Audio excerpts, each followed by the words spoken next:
Nanawagan ng Secretary of State ng Estados Unidos na si Antony Blinken sa China na tratuhin ng patas sa mga negosyo ng US habang sinimula ng nangungunang diplomat ang 3-day trip nito na naglalayong suportahan ang kamakailang pagpapatatag ng ugnayan sa pagitan ng Washington at Beijing. Nakilala ni Blinken ang kalihim ng Chinese Communist Party ng Shanghai na si Chen Jining noong Huwebes, April 25, habang ang mga panig ay naghahangad na paliitin ang kanilang mga pagkakaiba sa may hirap na issue kabilang ang Russia, Taiwan at kalakalan. Ipinahayag ni Blinken ang mga alalahanin tungkol sa mga patakaran sa kalakalan at mga kasanayang pang-ekonomiyang hindi pang merkado ng China. Nagpahayag ng pag-asa ang Estados Unidos para sa isang level playing field para sa mga manggagawa at kumpanya ng US na tumatakbo sa China, ayon sa tagapagsalita ng Departamento ng Estado na si Matthew Miller.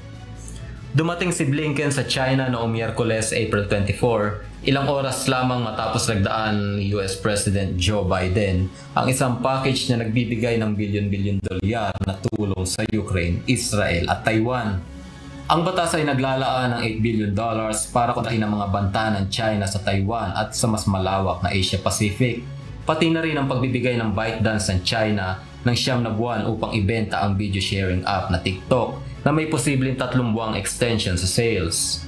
Ang Ukraine ay inaasahang magiging isang pangunahing paksa ng talakayan sa panahon ng pagbisita ni Blinken na tumutuon sa mga pahayag ng Administrasyong Biden na pinahintulutan ng China ang Russia na higit na buuin ang baseng pang-industriya ng depensa nito na nakakaapekto hindi lamang sa digmaan sa Ukraine ngunit nagdudulot ng banta sa mas malawak na seguridad sa Europa.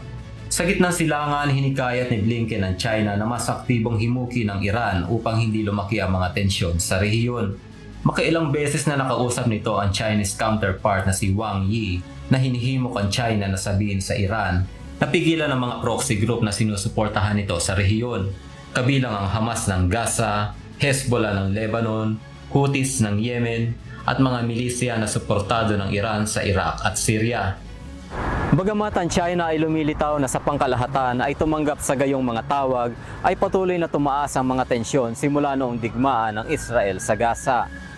Hinahangad ng Beijing na lutasin ang ilang iba pang mga pinagmumulan ng tensyon sa Washington, kabilang sa mga ito mga akusasyon ng Estados Unidos na pinasisiglan ng China ang krisis ng fentanyl opioid sa US.